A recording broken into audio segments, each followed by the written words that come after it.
BJP కొంచెం సీరియస్గానే concentration చేయబోతున్నది. బీజేపీది ఎట్లుందంటే చాప కింద నీరు లాగపోతున్నారు. ఓ సంచి భుజానికి వేసుకొని ఒక ఆయన బస్ దిగుతాడు.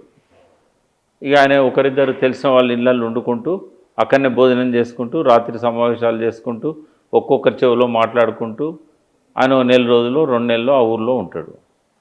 ఎందుకంటే బీజేపీకి బాహుబలి కాదు, ఒక 100 భుజాలు ఉన్నాయి, 100 బాహువులు ఉన్నాయి. ఆ బాహువులల్లో ఏ బాహు ఎక్కడ పోతుందో, ఎవరిని కలుస్తుందో, ఏం మంత్రదండం వేస్తున్నారో ఎవ్వరికీ ఏమీ తెలియదు. అదంతా స్లీపింగ్ సెల్స్ అన్నట్టు, స్లీపర్ సెల్స్ అంటాం కదా, చాప కింద నీరులాగా విస్తరిస్తుంది. తెలంగాణలో కొంత ప్రతికూలత ఉన్నది వాళ్ళకు. బట్ దాన్ని ఎంతవరకు వాళ్ళు తట్టుకోగలుగుతారు, ఎంతవరకు మార్చగలుగుతారు? ఒక 4 నెలల స్ట్రాటజీ మహారాష్ట్రలో ఫలితాలను తారుమారు చేసింది ఆర్ఎస్ఎస్, ప్రధానంగా ఆర్ఎస్ఎస్. అదేమన్నా పనికొస్తే పనికి రావచ్చు. రెండవది రాసి పెట్టుకోండి, ఈ వీడియో దాచిపెట్టండి. ఎలక్షన్ల కంటే ఒక 6 నెలల ముందు మళ్ళీ పాకిస్తాన్తో ఒక యుద్ధం జరుగుతుంది. దాని ఇంపాక్ట్ బీజేపీకి చాలా ప్లస్ అవుతుంది.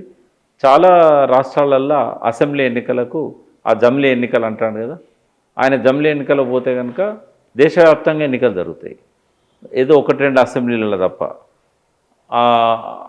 దానికంటే ముందు జరగబోయే యుద్ధం బీజేపీకి మళ్ళీ ఆ క్రెడిట్ తీసుకొస్తుంది. రేపు బహుశా తెలంగాణ మీద కూడా దానికి స్పందన ఉండొచ్చు. అందుకే బీఆర్ఎస్కు చాలా ప్రతికూల అంశాలు ఉన్నాయి.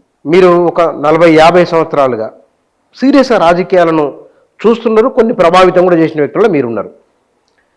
ప్రజల ఆలోచన మారింది. ఎంత సెంటిమెంట్ ఉన్నా టీఆర్ఎస్ పట్ల ప్రజలు తిరస్కరించారు. అవును.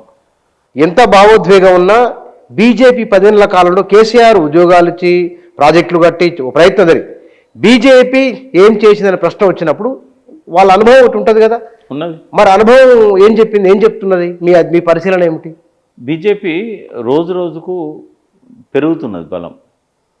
మీరు గతంలో చూశారు, 5 స్థానాల్లో గెలిచారు, తర్వాత 1 స్థానానికి పరిమితమైనలు. దాని నుంచి గుణపాఠం తీసుకొని మళ్ళీ విస్తరించి 8 స్థానాలు గెలిచారు.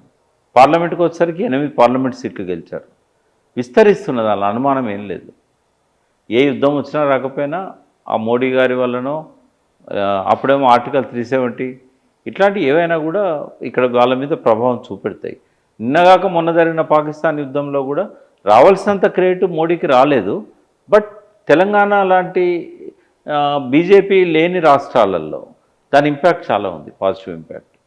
మోడీకి చాలా గౌరవం పెరిగింది. మోడీ ఎక్స్పెక్ట్ చేసినంత రిజల్ట్ రాలే, బట్ ప్రజలు ఎక్స్పెక్ట్ చేసిన దానికంటే ఎక్కువ రిజల్ట్ వచ్చింది.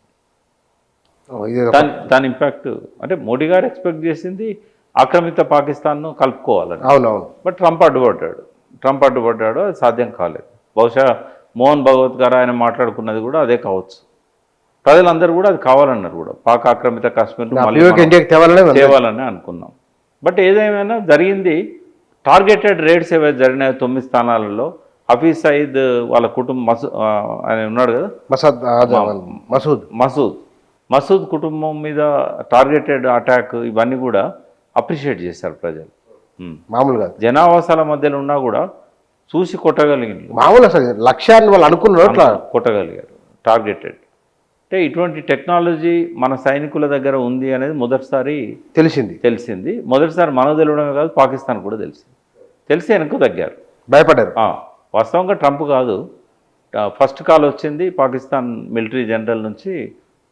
ఇండియాలో మిలిటరీ జనరల్కి హాట్లైన్ ఉంటుంది. హాట్లైన్ ఫస్ట్ టైం వాళ్ళు ఉపయోగించుకున్నారు. అంతకుముందు బంగ్లాదేశ్ వారప్పుడు ఉపయోగించుకున్నారు. సరెండర్ అవుతుంది. హాట్లైన్ అంటే డైరెక్ట్ వాళ్ళు కాల్ చేసి మాట్లాడుకుంటారు ఒకరికొకరు, మీడియేటర్ లేకుండా. ఆ హాట్లైన్ ఒకటి పాకిస్తాన్కు మనకు మధ్య 24 గంటలు అందుబాటులో ఉంటుంది, మిలిటరీ జనరల్స్ మధ్యలో. ఎప్పుడైనా యుద్ధం జరిగేటప్పుడు కాల్ ఆఫ్ చేయొచ్చు, లేదా యుద్ధానికి పోతున్నాం అని ప్రకటించవచ్చు. ఈ దెబ్బతో పాకిస్తాన్ సెటరేట్ అయినట్లేనా? కాదు. పాకిస్తాన్ సెటరేట్ కావాలంటే పాకిస్తాన్ అధ్యక్షుని చేతిలో లేదు, పాకిస్తాన్ డిఫెన్స్ మినిస్టర్ చేతిలో లేదు. ఇది సెటరేట్ కావాలంటే అమెరికా, ఫ్రాన్స్, లండను వాళ్ళ చేతుల్లో ఉంది. వాళ్ళు ఎప్పుడైనా ఖాయం పెట్టేయగలుగుతారు. టర్కీ ఇప్పుడు టర్కీ కూడా వచ్చింది కొత్తగా. కానీ బలూచిస్తాన్ విషయంలో ఇండియా కనుక ఒక పాజిటివ్ డిసిషన్ తీసుకుంటే ఇంకా పాకిస్తాన్ ఆటలు నడవాయి. రెండు వైపుల నుంచి కూడా పాకిస్తాన్ మీద ఒక పెనుదాడి జరిగే అవకాశం ఉంటుంది. పాకిస్తాన్ కంట్రోల్ చేయాలంటే బలూచిస్తాన్ ఇప్పుడు రిపబ్లిక్గా వాళ్ళు ప్రకటించుకున్నారు. ఏ దేశం వాళ్ళని ఇంకా గుర్తించలేదు.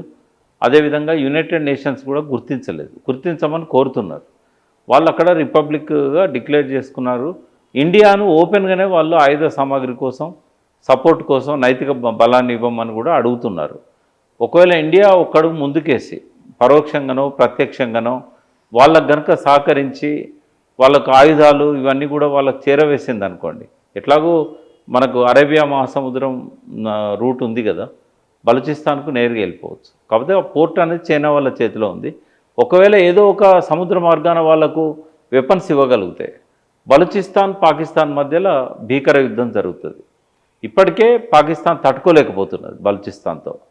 చైనా వెయిట్ అండ్ సీ లాగా ఉన్నది. ఎందుకంటే అక్కడ వనరులన్నిటి మీద చైనాకు పెత్తనం ఇచ్చారు. బంగారు గనులు కావచ్చు, ఇతరత్ర కావచ్చు, ఆయిల్ కావచ్చు, పోర్ట్ కావచ్చు, ఇవన్నీ కూడా. అట్లనే పవర్ విషయంలో థర్మల్ పవరు ఇట్లాంటివి. ఒకవేళ కనుక బలూచిస్తాన్ విషయంలో మోడీ పాజిటివ్ డిసిషన్ తీసుకున్నట్టయితే ఇంకా పాకిస్తాన్ నోరు తెరవని పరిస్థితే ఉంటుంది. ఇక అమెరికా ఉన్నా, ఫ్రాన్స్ ఉన్నా వాళ్ళు మన మీదకి యుద్ధం చేయగలిగే అంత శక్తి ఉండదు. బట్ యుద్ధానికి సంబంధించినంత వరకు అది తక్కువ అంచనా వేయడానికి వీల్లేని దేశం.